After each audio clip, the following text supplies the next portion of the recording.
Então, eu vou tratar hoje de 3 temas relacionados à verdade. Primeiro, verdade no pensamento, verdade no discernimento e verdade na feminilidade.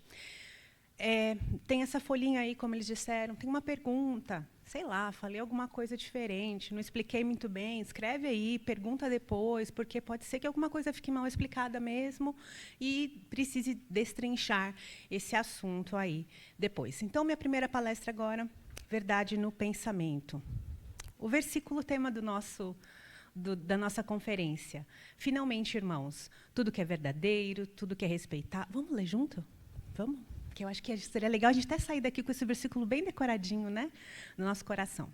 Finalmente, irmãos, tudo que é verdadeiro, tudo que é respeitável, tudo que é justo, tudo que é puro, tudo que é amável, tudo que é de boa fama, se alguma virtude há e se algum louvor existe, seja isso que ocupe o pensamento de vocês. Filipenses 4:8. Olha lá, até o endereço, né? Igual a gente faz em casa com as crianças. Então, esse versículo, vou tratar ele agora de manhã. E eu estava lembrando, né? Por um bom tempo, minha filha mais velha teve esse versículo colado na cabeceira da cama, assim, sabe? Porque a gente tratou de parte por parte dele, e às vezes, né, precisava ter uma conversa mais dura, assim, falava, vamos lá, vamos ler o versículo, filha. O que você fez, ou o que você falou, é verdadeiro? Não, então daí já cai por terra, né? A gente começa a ir item por item, assim. E eu lembro de recitar isso com ela várias e várias vezes, né? E Paulo, quando ele escreve para Filipenses, ele tem um amor muito grande por aquele povo, por aquele grupo ali, e ele deixa transparecer isso por toda a carta, né? E aquele povo, ele tinha tido uma transformação, uma conversão grande, e eles enfrentaram dificuldades, batalhas, né, em relação a eles mesmos, batalhas internas ali com essa mudança e externas também. Só que agora eles estavam com uma nova vida. Eles conheceram a Cristo, tinham sido transformados. E agora? O que fazer daqui para frente? Né? Então, agora, a partir daqui, então, Paulo fala, então, agora façam isso. Ele começa, então, como o pastor disse, a discorrer algumas coisas práticas. E aí, e agora? Agora, finalmente, irmãos. Então, depois de ter aprendido isso, finalmente, irmãos, né, façam tais coisas. Ele faz propostas que vão interferir na maneira como aquela igreja fala, como aquela igreja pensa, como aquela igreja se relaciona. Filipenses é uma carta que fala bastante de unidade, né? Ele até dá uma chamada nas irmãzinhas, logo depois desse texto, aí nas irmãzinhas que estavam com briguinhas, né? E fala assim, ei, não é assim que vocês devem viver, né? E então vem o finalmente, irmãos. Nesse verso em questão, Filipenses 4:8, ele está dando uma ordem, tá? Ele não está dando uma sugestão. Lá em casa a gente tem muito disso, assim, várias coisas que eu falo para eles, eu falo e falo assim, é uma ordem, vai fazer agora. Agora, tem outras coisas que são sugestões, né? Eu acho que a gente tem condições de lidar com os nossos filhos e deixar que eles escolham algumas coisas. É claro que não é que eu vou falar para eles assim, tudo o que você quiser fazer, tá bom, o que você quer comer, né? Não é nesse sentido, apesar da gente poder ter esses mimos, esses agrados com eles de vez em quando. Mas, às vezes, é assim, ó, vai se trocar, que a gente tem que ir na vovó. Que roupa eu vou colocar? Pode escolher. Tudo bem, é uma sugestão, vai lá. Ou então põe aquele shorts, aquela camiseta, não sei o quê e tal.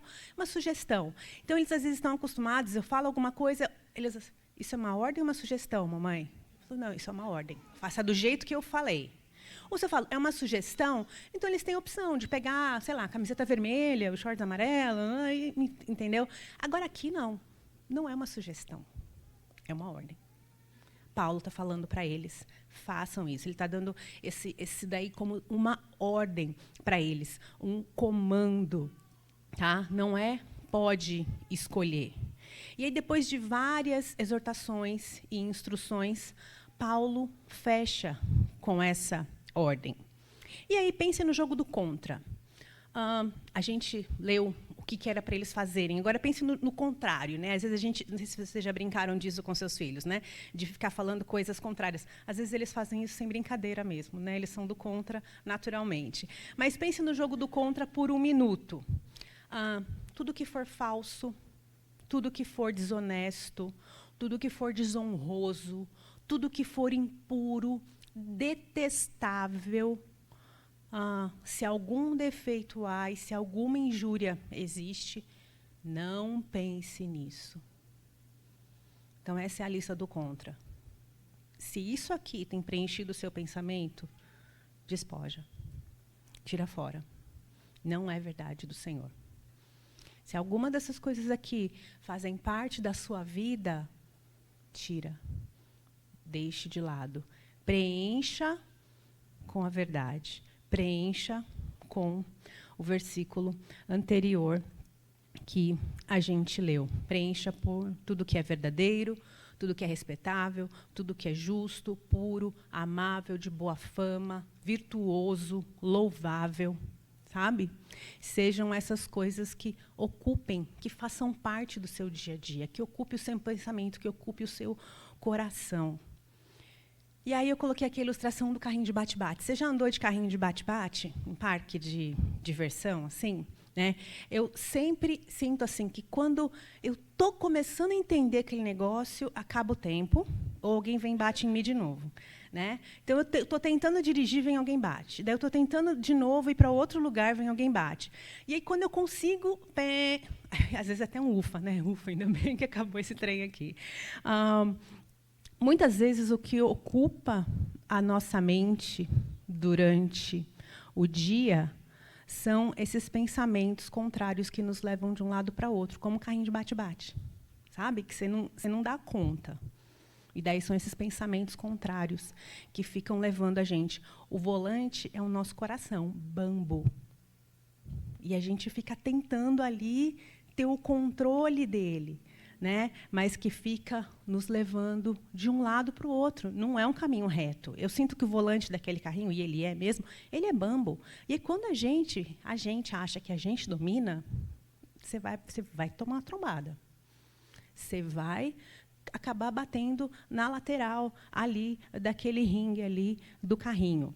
Então, a mentira, o injusto, o senso de autocomiseração, amargura, injúria, tudo isso que preenche a nossa mente não nos traz satisfação. Não faz a gente andar num caminho reto, sabe?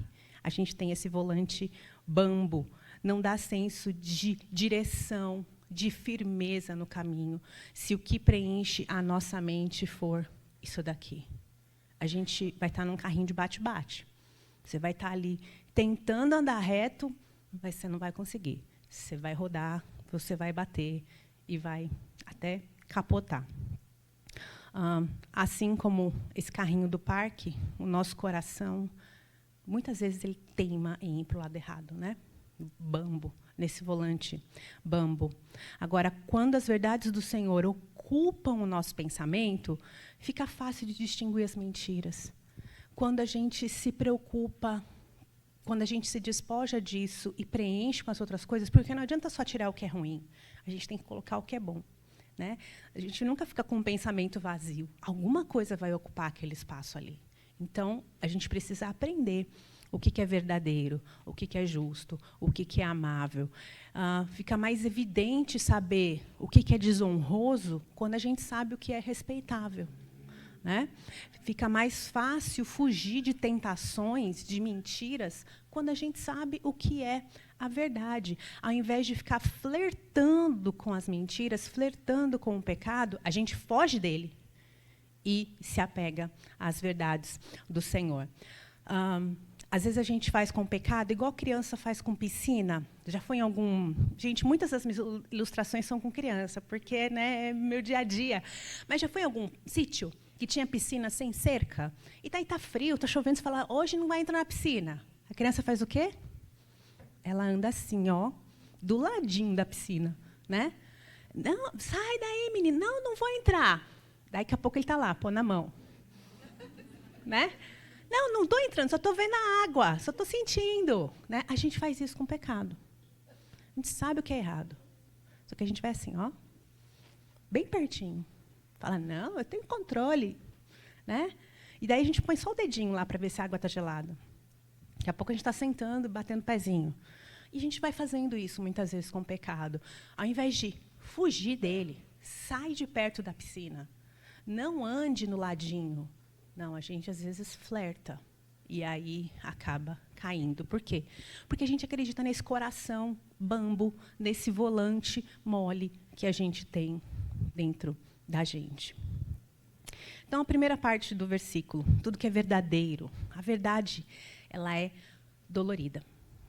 Se você já teve alguma conversa séria de alguém que veio te exortar, te mostrar qual era o caminho verdadeiro, que você estava andando no caminho errado, você sabe que dói. A gente não quer ouvir. Dói. Só que é necessária. A verdade, ao mesmo tempo que ela é dolorida, ela é libertadora. Ela nos tira da escravidão. Ela nos dá um caminho verdadeiro para a gente andar, um caminho libertador. Nas mãos do Senhor, a gente pode andar na verdade. A mentira, por outro lado, ela é dolorida, só que ela é só dolorida. Ela não é libertadora. A mentira, ela machuca, ela nunca liberta. A priori, você olha, ela parece linda, né? Mas ela é dolorida. A verdade se opõe à mentira. E evitar o ato de mentir também é não ficar dando imaginação, sabe, aos exageros da nossa mente. Quantas vezes acontece de você, no seu dia, eu no meu dia, ficar imaginando conversa? Né? Eu vou lá, vou encontrar tal pessoa, ou quando alguém chegar aqui, eu vou falar isso para ele, ele vai responder assim, eu vou responder assado. E a gente tem toda uma conversa ali, imaginária, né, na nossa cabeça ali. A hora que a pessoa chega, você já está com raiva dela, você já brigou com ela, você já xingou, e ela acabou de chegar. Não está nem sabendo daquela conversa toda. Né? A gente faz isso com frequência, mais do que a gente pensa. Né? E, o pior, quem que ganha nas conversas na nossa mente? Nunca é o outro, né? Nunca é o outro. É a gente que sai vencedor. Olha como a gente se engana. Olha como a gente foge da verdade. Olha como a gente fica criando situações na nossa mente que até nos trazem ansiedade, nos trazem temores, nos trazem medos. E aquilo lá, às vezes, não é nem uma situação iminente de acontecer. Nem está perto de acontecer aquilo. E aqui dentro, ó, já aconteceu tudo. Porque a gente fica alimentando o nosso pensamento com ideias imaginárias, muitas vezes com mentiras. Fuja disso. Isso é muito comum, principalmente com mulheres, tá? É muito comum. Muitas vezes, essas mentiras nos afastam das outras pessoas. Né? A gente mente, a gente inventa coisas, como o pastor disse, como é duro andar com gente mentirosa. Você não quer mais estar perto daquela pessoa. Porque é difícil você saber o que vai sair da próxima vez da boca dela. E a mentira, ela nos afasta de Deus. Ela, algumas vezes, nos afasta das pessoas, mas ela sempre nos afasta de Deus. E isso, claro, né, essas mentiras nos levam para a idolatria. E as mentiras, elas nos afastam de Deus porque nosso Deus é um Deus verdadeiro, um Deus que nunca mente. É um Deus que emana verdade dele. Né?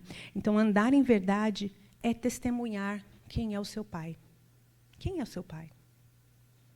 É o pai da mentira? Ou é aquele de quem emana a verdade? A gente sabe que o pai da mentira é o diabo, e ele não é o meu pai. Eu não preciso imitar a ele, preciso andar em verdade. Outro ponto, respeitável. Respeitável é algo digno de respeito, honesto. Assim como outros termos aqui, né, desse versículo, essa palavra, às vezes, ela tem significados diferentes para pessoas diferentes, principalmente nessa era pós-moderna. Né? A gente já vive na pós-modernidade, mas as pessoas falam, não, o que é respeitável para você, talvez não seja para mim. Então, você está falando de roupa que é respeitável? Ah, não sei. Meu respeito não vem da minha roupa. Né? Ou do meu palavreado, do meu modo de agir com o meu marido, do modo, né, como eu ajo com as outras pessoas. Então, só que Paulo não viveu nessa era que a gente está vivendo. Para ele, respeitável, não é subjetivo. Respeitável é objetivo. Tem um fim, tem um significado. Tá? Não tem brechas para a subjetividade. O honesto, ele não tem uma duplicidade de caráter. Não dá para falar, ele é honesto, mas o outro também é honesto, mas eles fazem coisas contrárias. Não, o honesto ele tem um caráter só. Paulo não trata disso com duplicidade, tá? O respeitável, ele é digno do seu comportamento, ele entende a situação do outro, ele não desrespeita também a outra pessoa, não é desonesto com as outras pessoas. A mente de quem é respeitável é preenchida com tudo que diz respeito a honrar ao Senhor. Nós vivemos uma vida coram Deo, nós vivemos uma vida diante do Senhor. Então, nós vivemos diariamente num culto ao Senhor, de servir ao Senhor com tudo que a gente faz. Será que o que eu faço no meu dia a dia, longe dos olhares das pessoas, é respeitável? Primeiramente, ao meu Deus, da maneira como eu sirvo a esse Deus todos os dias, como eu vivo diante dele. Será que eu tenho essa vida de respeito perante meu Senhor, perante outras pessoas também? Né? Então, viver uma vida que é honesta diante de Deus e diante das outras pessoas. Tudo que é indecoroso é indigno diante de Deus.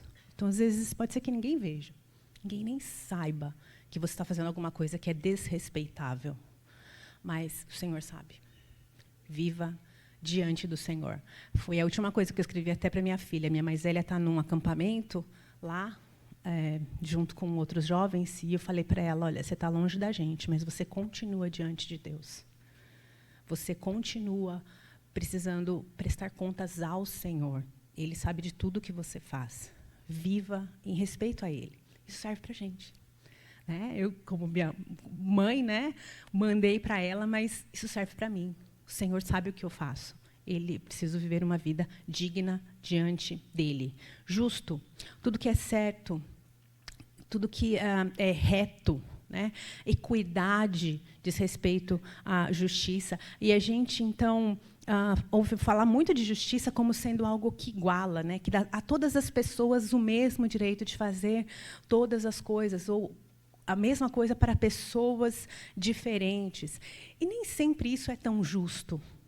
Você dá o mesmo direito para todas as pessoas, porque alguns já têm algumas facilidades que outros não têm.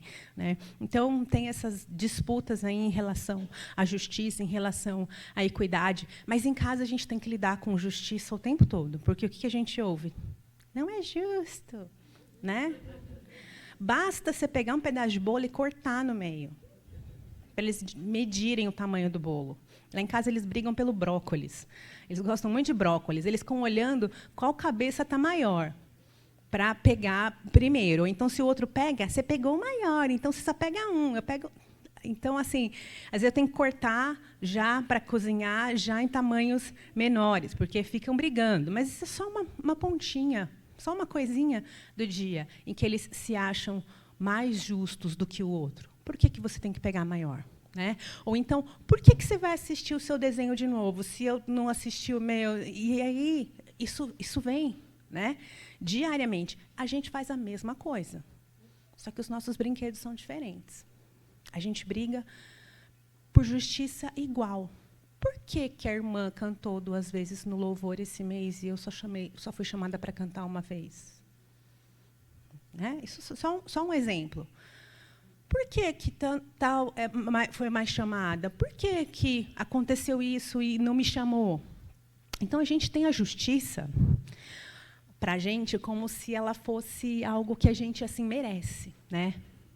Só que Deus é justo e Ele não nos trata com a sua justiça, porque se Ele tratasse, estaríamos fulminadas.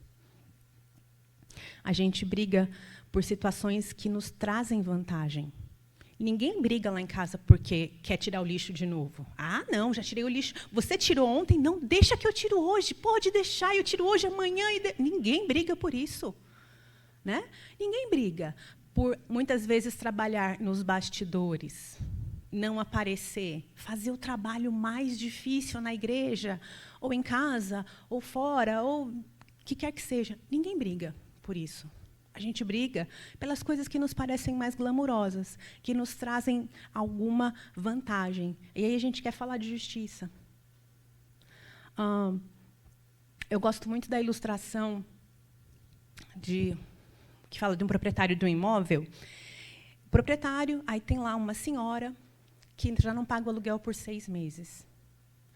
E aí chega um momento que ele manda a mulher embora. Né?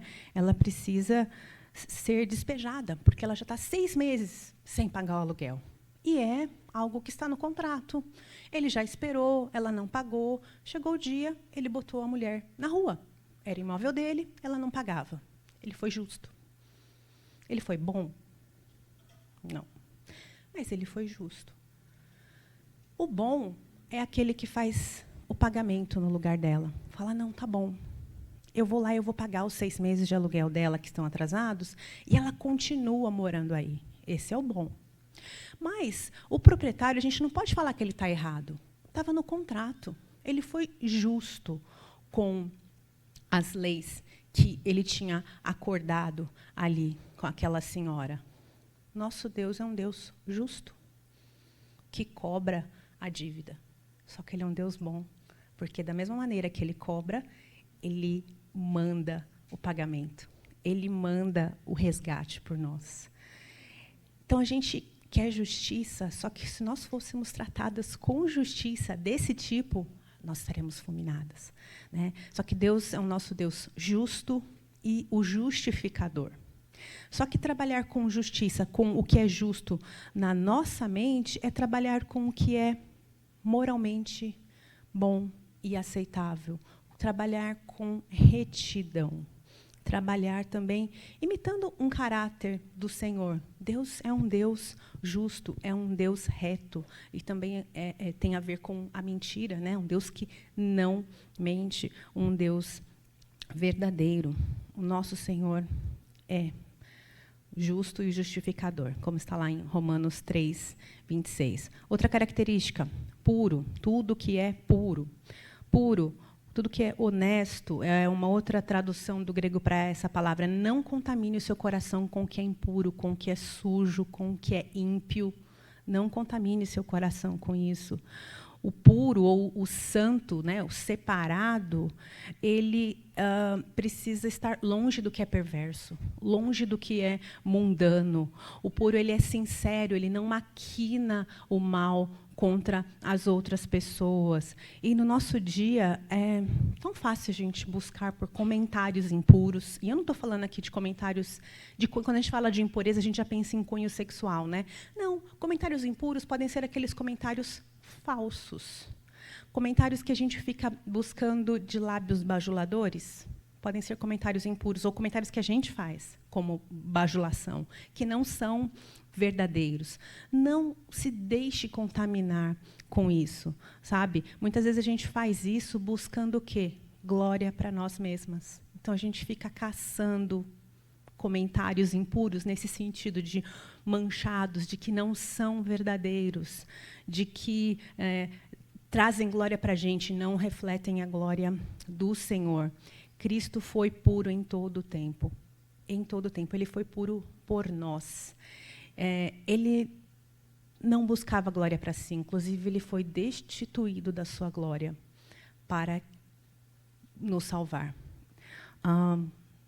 A destituição da glória de Cristo significa que ele tinha tudo. Ele é Deus. Quando ele encarnou, ele ficou num corpo limitado. A destituição da glória dele significa que, então, agora, né, com a sua encarnação, como nós, ele tem, quando viveu aqui, ele tinha necessidades de comer, ele não precisava disso. Necessidade de ir no banheiro, como Deus, antes de ser encarnado, ele não tinha isso. Então, a destituição da sua glória quer dizer que ele, então, deixou as vantagens que ele tinha para trás, para se colocar em nosso lugar. Ele se despiu de sua glória para nos salvar. Outra característica, amável. Tudo que é agradável, tudo que faz florescer o amor. E aqui diz bastante em relação ao amor cristão, ao cuidado cristão. Cuidado que a gente tem que ter umas com as outras, né? que nos leva à unidade. O amável, ele é prazeroso para todos. Já viu brincadeira de criança que é legal para um se diverte e o outro chora? Isso não é amável. Como que a gente faz isso? Com a língua. A gente se diverte falando de outras pessoas ou contando sobre a vida de outros. Mas, enquanto isso, a outra pessoa não está feliz com isso. Então, o amável busca enriquecer pessoas e não difamá-las. Tá? Pensar no que é amável é um exercício de amor. Por quê? Ao invés de eu ficar olhando para a pessoa e já ficar analisando para ver o que eu posso criticar dela, a gente faz isso. Mulher faz isso o tempo todo. Então, é um exercício de amor, porque ao invés de eu olhar para ela e já escanear para ver o que eu posso falar de mal dela, eu vou olhar para ela e vou exercitar a minha mente para, então, fazer comentários que são agradáveis, comentários que são puros. Não é de lábio bajulador. Se você vai falar uma coisa que não é da pessoa, que não está acontecendo ali com a pessoa, não fale. Você está querendo bajulação, você está querendo olhares para você, ou, enfim, glória de alguma forma. Né? Às vezes é mais fácil fechar a boquinha do que falar coisas que são impuras, inconvenientes e que até deixam de ser amáveis. Então, é um exercício de amor, ao invés de ficar procurando sempre defeitos nas outras pessoas. Porque quando a gente procura defeitos nas outras pessoas, a gente faz o quê com a gente? A gente se coloca no aqui, né? Eu estou aqui e você está aí. Porque eu estou achando defeito em você e esse defeito eu não tenho.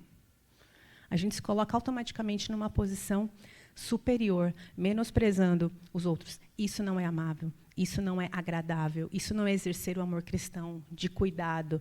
E também isso é extremamente orgulhoso e pecaminoso da nossa parte.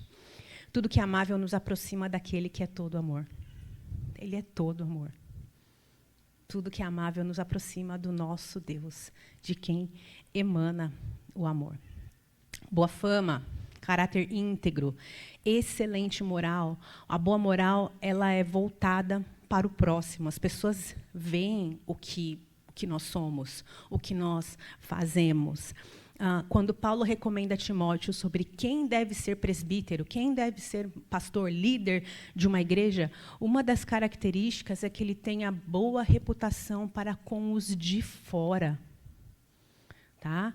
Então, as pessoas vão olhar e vão falar, esse é um bom homem para ser um líder da igreja. Ou então, essa é uma boa mulher que tem boa reputação, que honra o Senhor com as atitudes dela. É uma coisa que você mostra, que as pessoas enxergam em você. Então, encher o nosso coração com pensamentos de tudo que é de boa fama é como ter os nossos pensamentos expostos num telão, nossas ideias. Isso é terrível, né? É um pesadelo para todo mundo, né? Mas pensa só, você ter as suas ideias expostas num telão e as pessoas olharem e falar, é de boa fama. Então, é mais ou menos isso, né? Então, a gente não tem vergonha, então, do que a gente expõe. Não é vergonhoso para o Senhor. Virtude e louvor.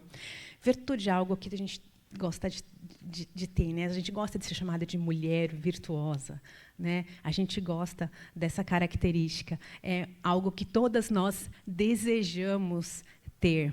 E a mulher virtuosa lá de Provérbios 31, quando a gente lê, né, quem não queria ser chamada de ditosa, abençoada, bem-aventurada, né? Então, assim, quando a gente lê, a gente fala, ai, que delícia, né? Eu quero ser essa mulher assim, eu quero, né, poder ser uma mulher como essa daqui é descrita. E a mulher virtuosa é aquela que manifesta traços de um caráter piedoso. O caráter piedoso é você ter características de Deus.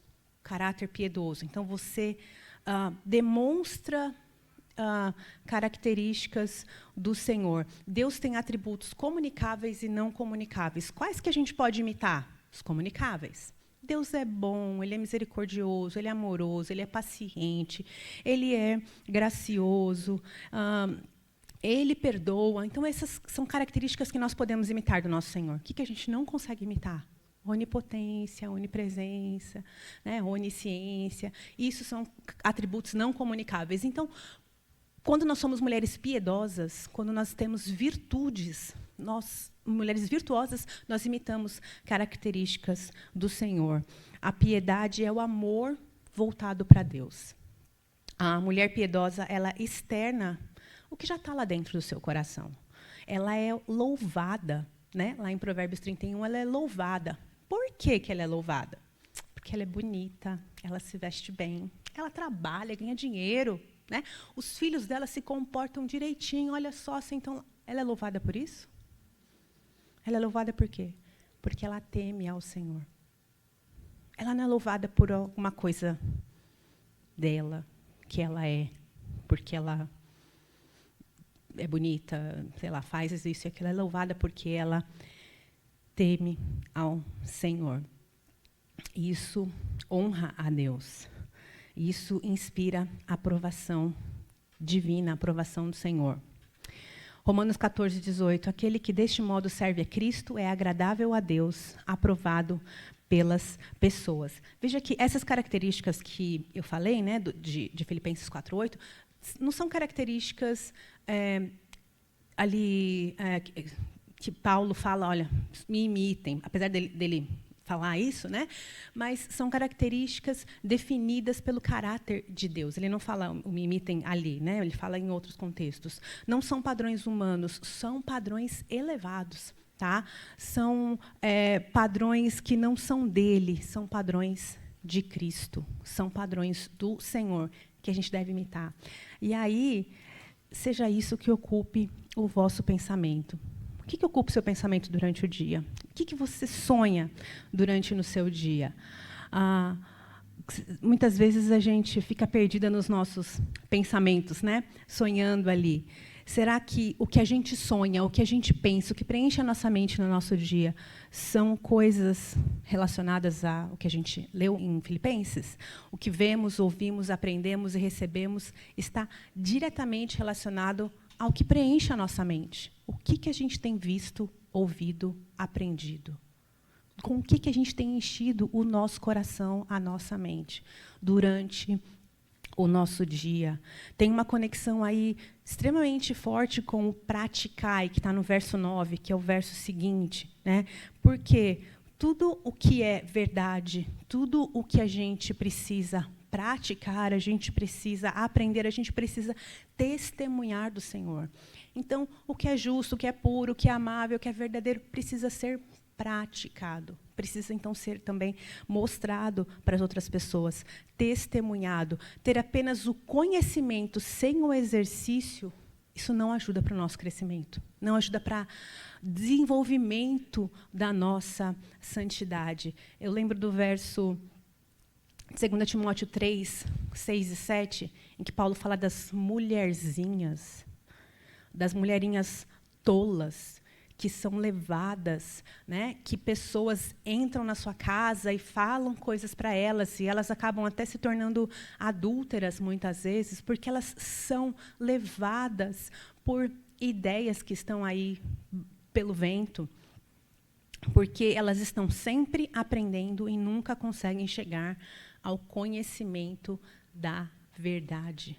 Então, não é só ouvir. Estar aqui, participar desse dia, ouvir as palestras vai ser bom? vai ser maravilhoso. Se você sair daqui e guardar esse caderninho e esquecer tudo e não praticar nada, vai ser aquele entrou por um ouvido e saiu pelo outro, que a gente fala. Nós precisamos praticar essas coisas, para que a gente não seja essa mulherzinha tola que Paulo descreve lá. E aí, o verso anterior e o verso posterior, Filipenses 4:7 e Filipenses 4:9, fala desses termos aí que são parecidos, a paz de Deus e o Deus da paz. A paz de Deus, ela nos guia, ela ataca a ansiedade, o temor pelo dia de amanhã. O Deus da paz nos conduz, ele conduz a nossa caminhada através do seu Santo Espírito. E aí, porque nós temos a paz de Deus e somos guiadas pelo Deus da paz, nós podemos ter o nosso coração e a nossa mente guardados em Cristo Jesus, que diz, falei essas coisas para que em mim vocês tenham paz. No mundo vocês passam por aflições, vocês passam por mentira, vocês passam por injustiça, vocês passam por má fama, vocês passam por várias dificuldades, mas tenham coragem, eu venci o mundo. Então, pela obra de Cristo em nosso lugar, é que a gente pode combater o que é falso, o que é desonroso, o que é impuro, o que é injusto, o que é detestável, o que é infame. Pela obra de Cristo, a gente pode combater essas coisas, falar, não, eu não vou mais praticar isso. E pela obra de Cristo também, nós podemos ter sabedoria para discernir o que é verdadeiro, o que é respeitável, o que é puro, o que é justo, o que é amável, o que é de boa fama, virtuoso e louvável. Pela obra de Cristo, a gente pode fazer essas coisas. E a minha oração, meu desejo, é que o Senhor nos ajude para que a gente possa entender isso. E eu vou usar um jargão aqui pentecostal, pastor, mas eu falo tomar posse. Espera aí que eu vou explicar. Vamos falar lá, mandar mensagem para o Weber lá. Calma. Tomar posse por quê? Porque a gente não acredita que a gente pode fazer essas coisas. A gente não acredita que a gente pode preencher a nossa mente com o que é amável, o que é verdadeiro, o que é justo, o que é respeitável, mas a gente pode. Por quê? Porque Jesus já fez isso por nós. Isso já está feito por nós. A gente não tem que conquistar. Já está feito. Está consumado. Nós já temos essas verdades para a gente. Então, a gente tem que tomar posse. Falar, ok, Senhor, eu vou deixar de viver como descrente, como uma pessoa desonrosa, e eu vou passar, então, a viver o que eu já sou em Jesus. O que Jesus já me tornou. Então, por isso que eu digo de tomar posse, de falar, então, ok, eu já sou isso. Por que eu não estou vivendo assim? Né?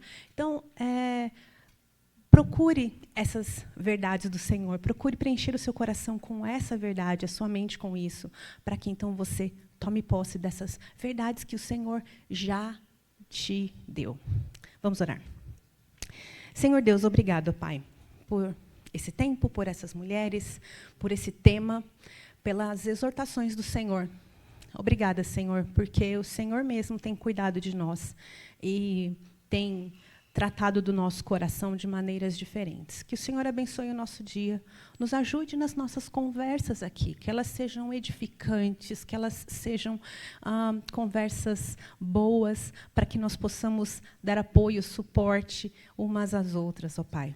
Ajuda-nos, Deus, mandando pessoas para que exortem o nosso coração, exortem as nossas más atitudes e que sejamos humildes para entender que isso é exortação que vem do Senhor. Que o Senhor abençoe essas mulheres aqui e o nosso dia. Em nome de Cristo oramos. Amém.